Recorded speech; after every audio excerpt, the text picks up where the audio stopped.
A Christmas Carol. Stave IV. The Last of the Spirits.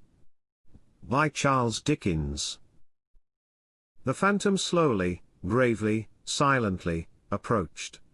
When it came near him, Scrooge bent down upon his knee, for in the very air through which this spirit moved it seemed to scatter gloom and mystery.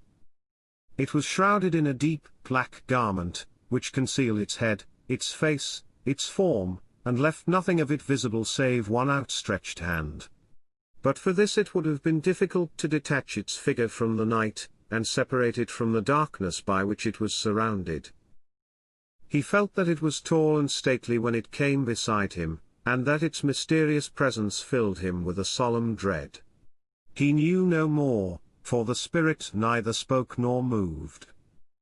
"I am in the presence of the ghost of Christmas yet to come," said Scrooge.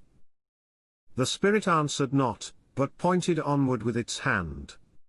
"You are about to show me shadows of the things that have not happened, but will happen in the time before us," Scrooge pursued. "Is that so, spirit?" The upper portion of the garment was contracted for an instant in its folds, as if the spirit had inclined its head. That was the only answer he received. Although well used to ghostly company by this time, Scrooge feared the silent shape so much that his legs trembled beneath him, and he found that he could hardly stand when he prepared to follow it. The spirit paused a moment, as observing his condition, and giving him time to recover. But Scrooge was all the worse for this. It thrilled him with a vague uncertain horror, to know that behind the dusky shroud, there were ghostly eyes intently fixed upon him, while he, though he stretched his own to the utmost, could see nothing but a spectral hand and one great heap of black. "Ghost of the future," he exclaimed, "I fear you more than any spectre I have seen. But as I know your purpose is to do me good, and as I hope to live to be another man from what I was, I am prepared to bear you company, and do it with a thankful heart. Will you not speak to me?" It gave him no reply. The hand was pointed straight before them. "Lead on," said Scrooge. "Lead on. The night is waning fast, and it is precious time to me, I know. Lead on, spirit." The phantom moved away as it had come towards him. Scrooge followed in the shadow of its dress, which bore him up, he thought, and carried him along. They scarcely seemed to enter the city, for the city rather seemed to spring up about them, and encompass them of its own act. But there they were, in the heart of it, on 'Change, amongst the merchants, who hurried up and down, and chinked the money in their pockets, and conversed in groups, and looked at their watches, and trifled thoughtfully with their great gold seals, and so forth, as Scrooge had seen them often. The spirit stopped beside one little knot of business men. Observing that the hand was pointed to them, Scrooge advanced to listen to their talk. "No," said a great fat man with a monstrous chin, "I don't know much about it, either way. I only know he's dead." "When did he die?" inquired another. "Last night, I believe." "Why, what was the matter with him?" asked a third, taking a vast quantity of snuff out of a very large snuff-box. "I thought he'd never die." "God knows," said the first, with a yawn. "What has he done with his money?" asked a red-faced gentleman with a pendulous excrescence on the end of his nose, that shook like the gills of a turkey cock. "I haven't heard," said the man with the large chin, yawning again. "Left it to his company, perhaps. He hasn't left it to me. That's all I know." This pleasantry was received with a general laugh. "It's likely to be a very cheap funeral," said the same speaker, "for upon my life I don't know of anybody to go to it. Suppose we make up a party and volunteer?" "I don't mind going if a lunch is provided," observed the gentleman with the excrescence on his nose. "But I must be fed, if I make one." Another laugh. "Well, I am the most disinterested among you, after all," said the first speaker, "for I never wear black gloves, and I never eat lunch. But I'll offer to go, if anybody else will. When I come to think of it, I'm not at all sure that I wasn't his most particular friend, for we used to stop and speak whenever we met. Bye. Speakers and listeners strolled away, and mixed with other groups. Scrooge knew the men, and looked towards the spirit for an explanation. The phantom glided on into a street. Its finger pointed to two persons meeting. Scrooge listened again, thinking that the explanation might lie here. He knew these men, also, perfectly. They were men of business, very wealthy, and of great importance. He had made a point always of standing well in their esteem, in a business point of view, that is, strictly in a business point of view. "How are you?" said one. "How are you?" returned the other. "Well," said the first. "Old Scratch has got his own at last, hey?" "So I am told," returned the second. "Cold, isn't it? Seasonable for Christmas time. You're not a skater, I suppose?" No. Something else to think of. Good morning." Not another word. That was their meeting, their conversation, and their parting. Scrooge was at first inclined to be surprised that the spirit should attach importance to conversations apparently so trivial, but feeling assured that they must have some hidden purpose, he set himself to consider what it was likely to be. They could scarcely be supposed to have any bearing on the death of Jacob, his old partner, for that was past, and this ghost's province was the future. Nor could he think of anyone immediately connected with himself, to whom he could apply them. But nothing doubting that to whomsoever they applied they had some latent moral for his own improvement, he resolved to treasure up every word he heard, and everything he saw, and especially to observe the shadow of himself when it appeared. For he had an expectation that the conduct of his future self would give him the clue he missed, and would render the solution of these riddles easy. He looked about in that very place for his own image, but another man stood in his accustomed corner, and though the clock pointed to his usual time of day for being there, he saw no likeness of himself among the multitudes that poured in through the porch. It gave him little surprise, however, for he had been revolving in his mind a change of life, and thought and hoped he saw his newborn resolutions carried out in this. Quiet and dark, beside him stood the phantom, with its outstretched hand. When he roused himself from his thoughtful quest, he fancied from the turn of the hand, and its situation in reference to himself, that the unseen eyes were looking at him keenly. It made him shudder, and feel very cold. They left the busy scene, and went into an obscure part of the town, where Scrooge had never penetrated before, although he recognized its situation, and its bad repute. The ways were foul and narrow, the shops and houses wretched, the people half-naked, drunken, slipshod, ugly. Alleys and archways, like so many cesspools, disgorged their offences of smell, and dirt, and life, upon the straggling streets, and the whole quarter reeked with crime, with filth, and misery. Far in this den of infamous resort, there was a low-browed, beetling shop, below a penthouse roof, where iron, old rags, bottles, bones, and greasy offal, were bought. Upon the floor within, were piled up heaps of rusty keys, nails, chains, hinges, files, scales, weights, and refuse iron of all kinds. Secrets that few would like to scrutinize were bred and hidden in mountains of unseemly rags, masses of corrupted fat, and sepulchres of bones. Sitting in among the wares he dealt in, by a charcoal stove, made of old bricks, was a grey-haired rascal, nearly 70 years of age, who had screened himself from the cold air without, by a frowsy curtaining of miscellaneous tatters, hung upon a line, and smoked his pipe in all the luxury of calm retirement. Scrooge and the phantom came into the presence of this man, just as a woman with a heavy bundle slunk into the shop.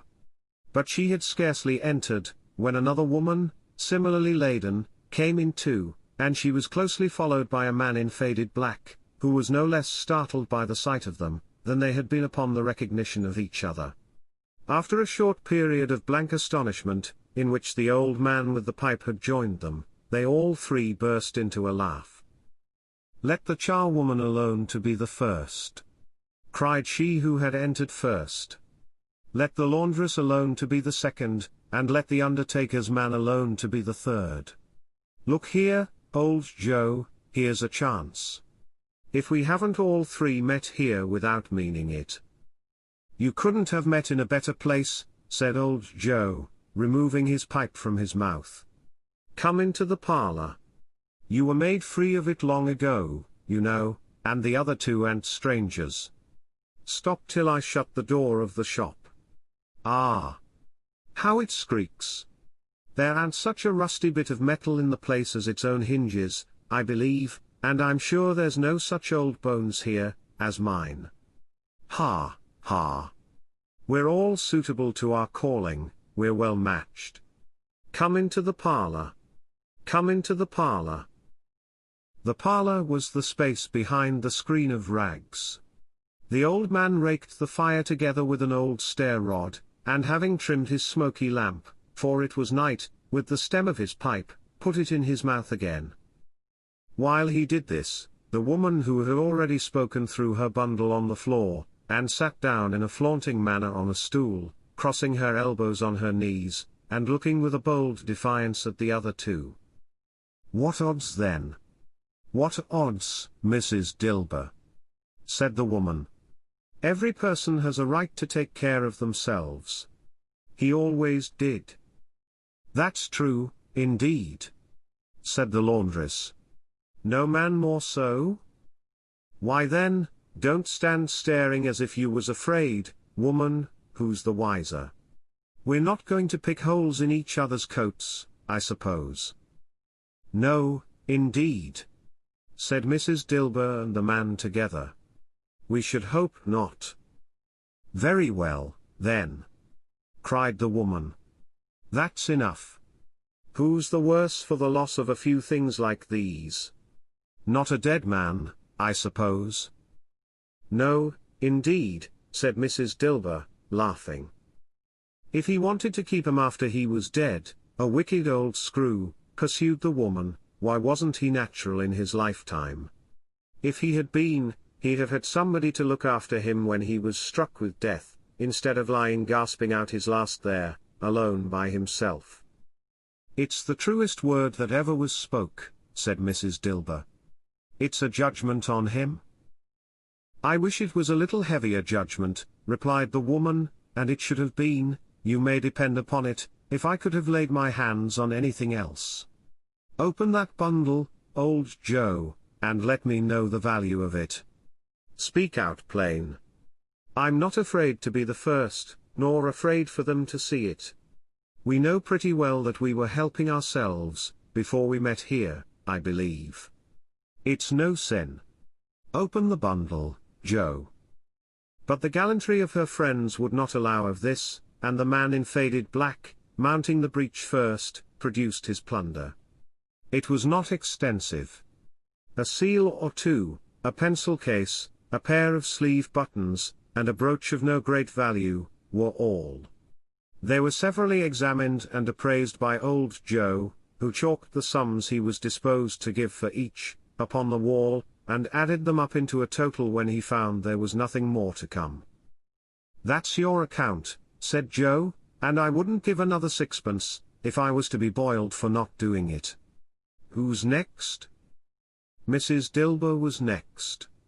Sheets and towels, a little wearing apparel, 2 old-fashioned silver teaspoons, a pair of sugar tongs, and a few boots. Her account was stated on the wall in the same manner. "I always give too much to ladies. It's a weakness of mine, and that's the way I ruin myself," said old Joe. "That's your account. If you asked me for another penny, and made it an open question, I'd repent of being so liberal and knock off half a crown." "And now undo my bundle, Joe," said the first woman. Joe went down on his knees for the greater convenience of opening it, and having unfastened a great many knots, dragged out a large and heavy roll of some dark stuff. "What do you call this?" said Joe. "Bed curtains." "Ah," returned the woman, laughing and leaning forward on her crossed arms. "Bed curtains. You don't mean to say you took 'em down, rings and all, with him lying there?" said Joe. "Yes, I do," replied the woman. "Why not?" "You were born to make your fortune," said Joe, "and you'll certainly do it." "I certainly shan't hold my hand, when I can get anything in it by reaching it out, for the sake of such a man as he was, I promise you, Joe," returned the woman coolly. "Don't drop that oil upon the blankets, now." "His blankets?" asked Joe. "Whose else's do you think?" replied the woman. "He isn't likely to take cold without 'em, I dare say. I hope he didn't die of anything catching." "Eh?" said old Joe, stopping in his work, and looking up. "Don't you be afraid of that," returned the woman. "I ain't so fond of his company that I'd loiter about him for such things if he did. Ah! You may look through that shirt till your eyes ache, but you won't find a hole in it, nor a threadbare place. It's the best he had, and a fine one too. They'd have wasted it, if it hadn't been for me." "What do you call wasting of it?" asked old Joe. "Putting it on him to be buried in, to be sure," replied the woman with a laugh. "Somebody was fool enough to do it, but I took it off again. If calico ain't good enough for such a purpose, it isn't good enough for anything. It's quite as becoming to the body. He can't look uglier than he did in that one." Scrooge listened to this dialogue in horror. As they sat grouped about their spoil, in the scanty light afforded by the old man's lamp, he viewed them with a detestation and disgust, which could hardly have been greater, though they had been obscene demons, marketing the corpse itself. "Ha, ha!" laughed the same woman, when old Joe, producing a flannel bag with money in it, told out their several gains upon the ground. "This is the end of it, you see. He frightened everyone away from him when he was alive, to profit us when he was dead. Ha, ha, ha!" "Spirit?" said Scrooge, shuddering from head to foot. I see, I see. The case of this unhappy man might be my own. My life tends that way, now. Merciful heaven, what is this?" He recoiled in terror, for the scene had changed, and now he almost touched a bed, a bare, uncurtained bed, on which, beneath a ragged sheet, there lay a something covered up, which, though it was dumb, announced itself in awful language.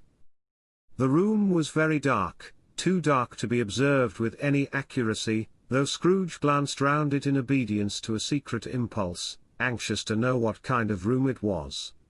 A pale light, rising in the outer air, fell straight upon the bed, and on it, plundered and bereft, unwatched, unwept, uncared for, was the body of this man. Scrooge glanced towards the phantom. Its steady hand was pointed to the head. The cover was so carelessly adjusted that the slightest raising of it, the motion of a finger upon Scrooge's part, would have disclosed the face. He thought of it, felt how easy it would be to do, and longed to do it, but had no more power to withdraw the veil than to dismiss the spectre at his side. "O cold, cold, rigid, dreadful death, set up thine altar here, and dress it with such terrors as thou hast at thy command, for this is thy dominion. But of the loved, revered, and honoured head, thou canst not turn one hair to thy dread purposes, or make one feature odious. It is not that the hand is heavy and will fall down when released, it is not that the heart and pulse are still, but that the hand was open, generous, and true, the heart brave, warm, and tender, and the pulse a man's. Strike, shadow, strike. And see his good deeds springing from the wound, to sow the world with life immortal." No voice pronounced these words in Scrooge's ears, and yet he heard them when he looked upon the bed. He thought, if this man could be raised up now, what would be his foremost thoughts? Avarice, hard dealing, griping cares. They have brought him to a rich end, truly. He lay, in the dark empty house, with not a man, a woman, or a child, to say that he was kind to me in this or that, and for the memory of one kind word I will be kind to him. A cat was tearing at the door, and there was a sound of gnawing rats beneath the hearthstone. What they wanted in the room of death, and why they were so restless and disturbed, Scrooge did not dare to think. "Spirit," he said, "this is a fearful place. In leaving it, I shall not leave its lesson, trust me. Let us go?" Still the ghost pointed with an unmoved finger to the head. "I understand you," Scrooge returned, "and I would do it, if I could. But I have not the power, Spirit. I have not the power."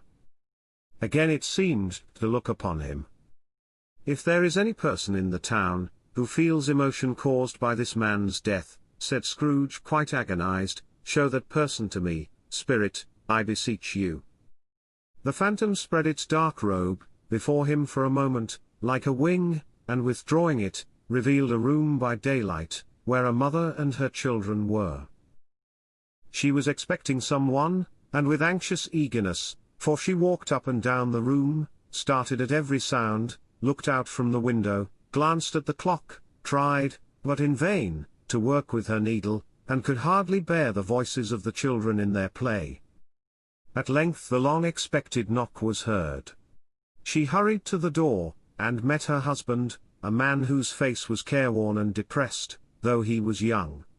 There was a remarkable expression in it now, a kind of serious delight of which he felt ashamed, and which he struggled to repress. He sat down to the dinner that had been hoarding for him by the fire, and when she asked him faintly what news, which was not until after a long silence, he appeared embarrassed how to answer. "Is it good?" she said, "or bad? To help him?" "Bad," he answered. "We are quite ruined." "No. There is hope yet, Caroline." "If he relents," she said, amazed, "there is. Nothing is past hope, if such a miracle has happened." "He is past relenting," said her husband. "He is dead."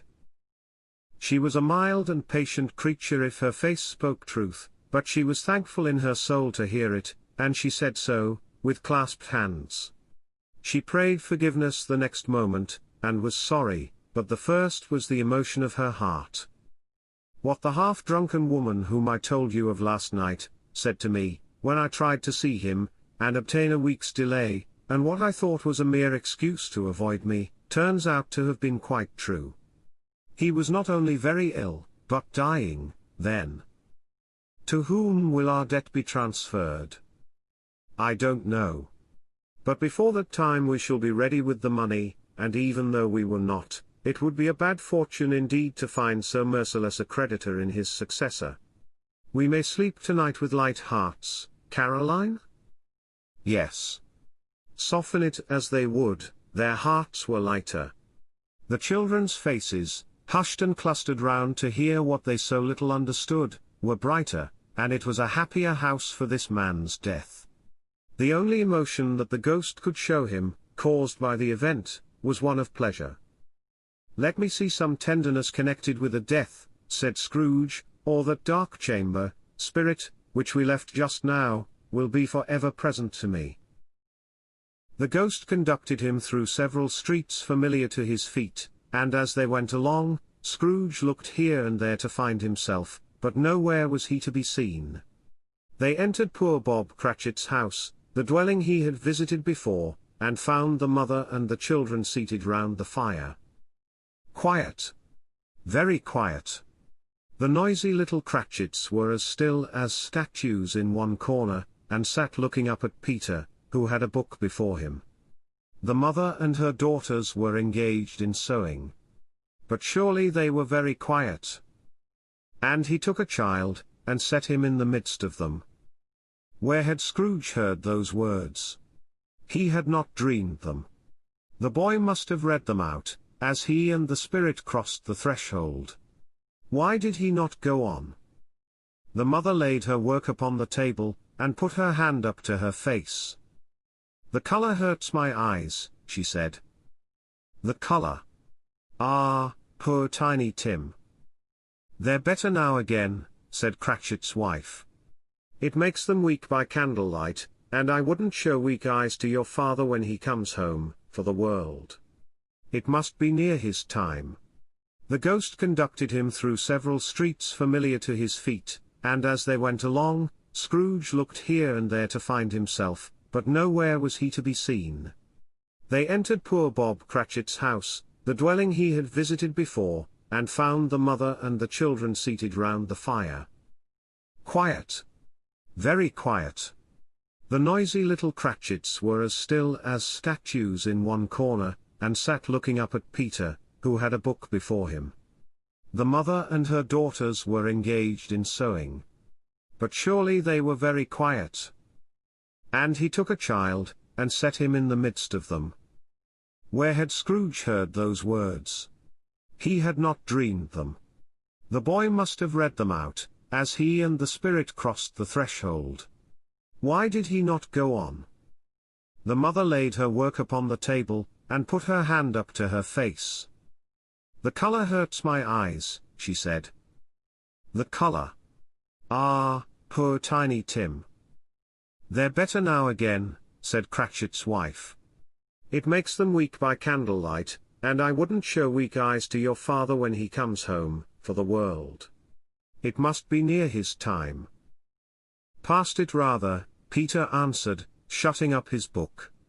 "But I think he has walked a little slower than he used, these few last evenings, mother." They were very quiet again. At last she said, and in a steady, cheerful voice, that only faltered once, I have known him walk with Tiny Tim upon his shoulder, very fast indeed." "And so have I," cried Peter. "Often." "And so have I," exclaimed another. So had all. "But he was very light to carry," she resumed, intent upon her work, "and his father loved him so, that it was no trouble, no trouble. And there is your father at the door." She hurried out to meet him, and little Bob in his comforter, he had need of it, poor fellow, came in. His tea was ready for him on the hob, and they all tried who should help him to it most. Then the two young Cratchits got upon his knees and laid, each child a little cheek, against his face, as if they said, "Don't mind it, father. Don't be grieved." Bob was very cheerful with them, and spoke pleasantly to all the family. He looked at the work upon the table, and praised the industry and speed of Mrs. Cratchit and the girls. They would be done long before Sunday, he said. "Sunday? You went today, then, Robert?" said his wife. "Yes, my dear," returned Bob.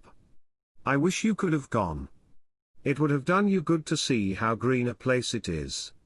But you'll see it often. I promised him that I would walk there on a Sunday." "My little child!" cried Bob. "My little child?" He broke down all at once. He couldn't help it. If he could have helped it, he and his child would have been farther apart perhaps than they were.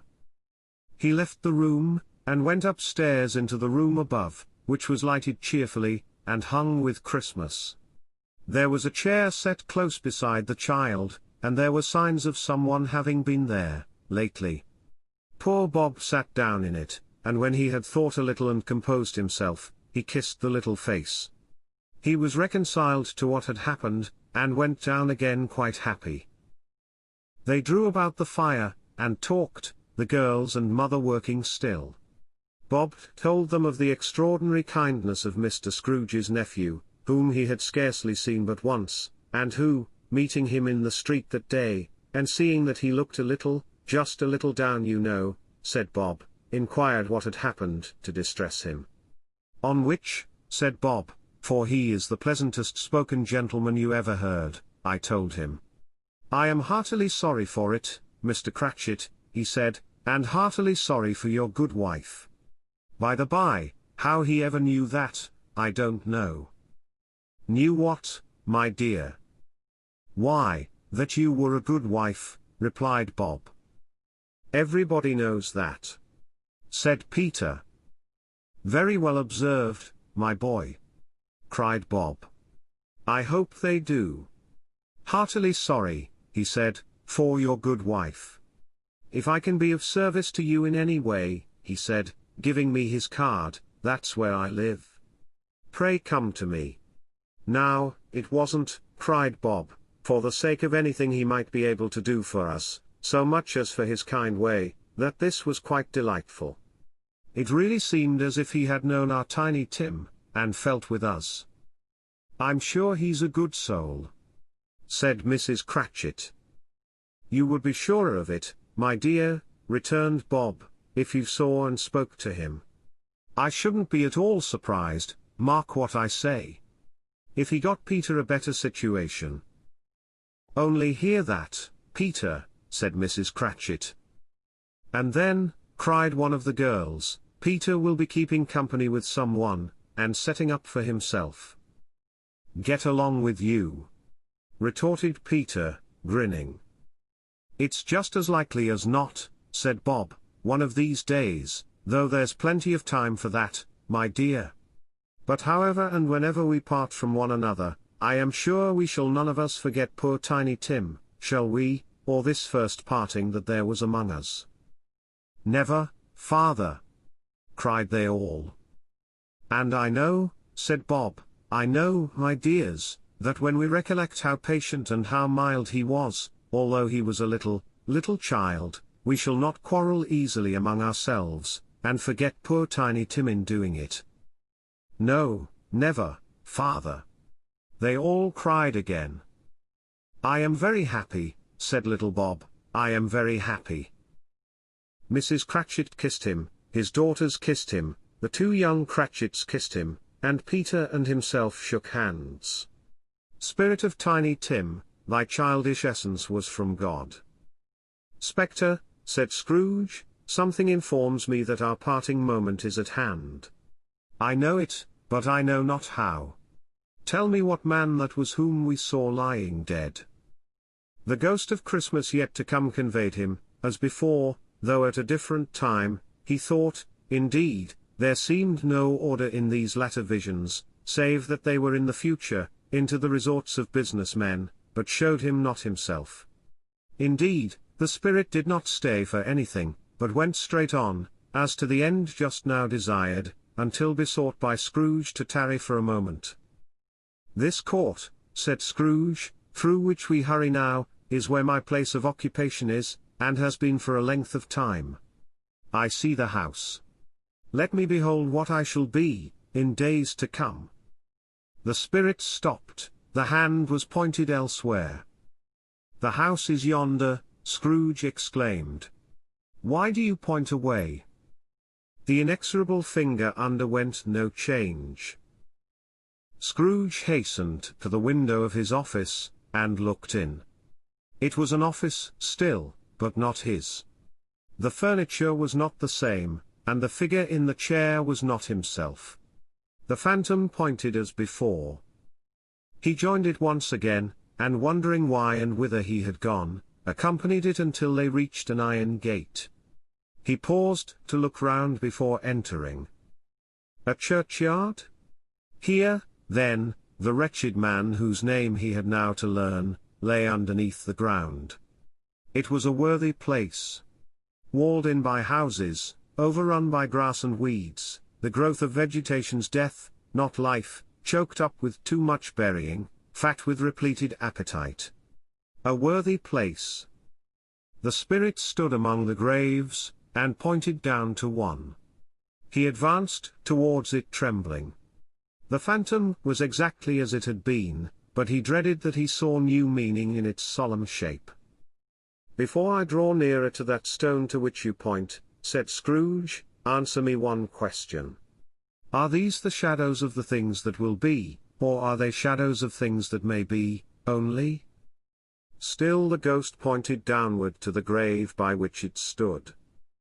Men's courses will foreshadow certain ends, to which, if persevered in, they must lead, said Scrooge. But if the courses be departed from, the ends will change. Say it is thus with what you show me. The spirit was immovable as ever. Scrooge crept towards it, trembling as he went, and following the finger, read upon the stone of the neglected grave his own name, Ebenezer Scrooge. Am I that man who lay upon the bed? He cried, upon his knees. The finger pointed from the grave to him, and back again. No, spirit. Oh no, no. The finger still was there. Spirit?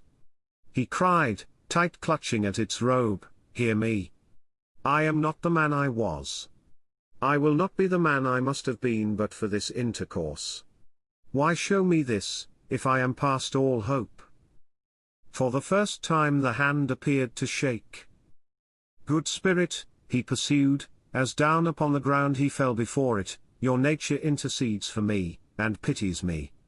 Assure me that I yet may change these shadows you have shown me, by an altered life. The kind hand trembled. I will honor Christmas in my heart, and try to keep it all the year. I will live in the past, the present, and the future. The spirits of all three shall strive within me. I will not shut out the lessons that they teach. Oh, tell me I may sponge away the writing on this stone. In his agony, he caught the spectral hand. It sought to free itself, but he was strong in his entreaty, and detained it. The spirit, stronger yet, repulsed him. Holding up his hands in a last prayer to have his fate reversed, he saw an alteration in the phantom's hood and dress. It shrunk, collapsed, and dwindled down into a bedpost. This is the conclusion of Stave IV of A Christmas Carol by Charles Dickens. Thank you for listening. We would appreciate any donations that you can make. We also appreciate any likes, follows, and comments. We hope to see you again.